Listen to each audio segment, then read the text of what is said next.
На прошлой неделе в Латвии прошли замечательные музыкальные шоу известной российско-канадской пианистки Вивианы Сафраницкой.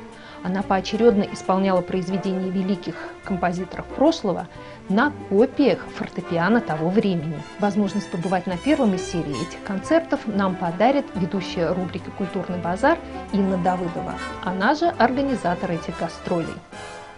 Только что закончился первый концерт из целой серии фортепианных шоу, которые дает в Латвии Вивиана Сафраницкий, замечательная пианистка, влюбленная в свое дело музыкант, которая играла сегодня на 4 роялях разного времени, начиная с первых десятилетий XIX века и кончая его серединой.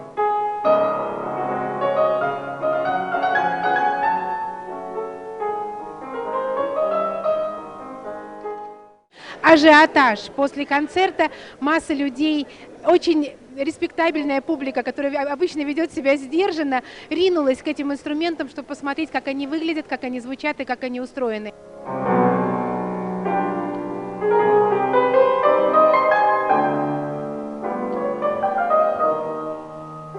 Вивиана, мы поздравляем вас с замечательным дебютом в Латвии. Скажите, ожидали ли вы вот такого горячего ответа от очень такой изысканной и сдержанной аудитории?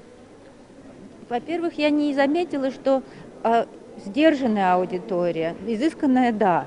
А вообще, на самом деле, я привыкла к такому, потому что мои рояли, они как бы прямо в сердце входят. То, что мне больше всего дорого, и то, что самое прекрасное, я могу показать другим людям и поделиться этим.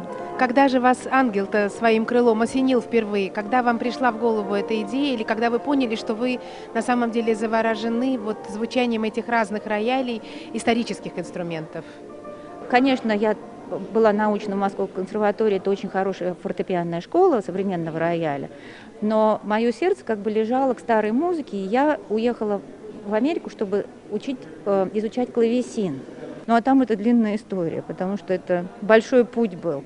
И также вот эти другие рояли тоже, они появились не сразу, то есть вот самые первые копии фортепиано начали делать вот Штайна и Вальтера, вот этот первый, второй. Но Штайн, к сожалению, тот изготовитель, который первый сделал чертежи, он измерил рояль в музее очень правильно. И на чертежах вот эту вот резонансную, как деку по-русски сказать, он сделал, там намерил 2 миллиметра. Но, видимо, он просто не поверил своим глазам. И он решил в своих копиях сделать это не 2, а 4. Но вы можете себе представить скрипку, которая в 2 раза толще. Как она будет звучать? Ну вот это вот вы можете послушать, как такие Штайны звучат. Они, к сожалению, плохо звучат. И в сердце они не входят. Вот. И вальтеры были более успешные, у Пола были очень хорошие вальтеры.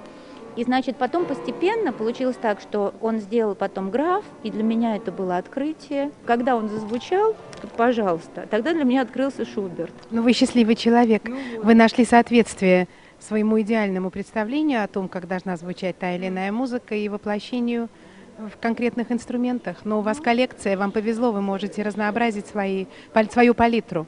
В наше время очень интересно была вот эта как бы современная музыка, есть старинная музыка, а сейчас получается, что это смыкается, это старинная от клавесинов с маленьких фортепиан переходит к плиелю, и вот сейчас Пол делает копию листовского рояля, и это уже для больших музыкантов. Многое возвращается на круги своя, мы приходим к тем истокам, от которых ушли в силу технологического прогресса, ища, скажем, лучшее от хорошего, а на самом деле потеряв чувство эталона звукового. Ну, я не думаю, что мы лучше от хорошего. Там разные были причины, почему у нас вот только один вид рояля сейчас, в общем, существует. И они, к сожалению, также финансовые, потому что я уверена, что здесь многие люди, они вот сейчас бы хотели купить это все 4. И со мной это происходило. Но это, конечно, это очень масса работы, это не дешево. Но, с другой стороны, если покупается рояль, тогда это вот следующие 200 лет вы можете на нем играть.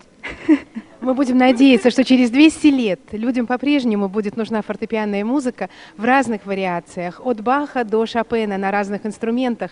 И романтическая музыка пусть звучит на романтических роялях, а фортепианная музыка, хаммер-клавир звучит на фортепианах, на тех инструментах, которые мы слышали сегодня. Главное, чтобы она звучала, и, как правильно сказала Вивиана, главное, чтобы она находила отклик в нашем сердце.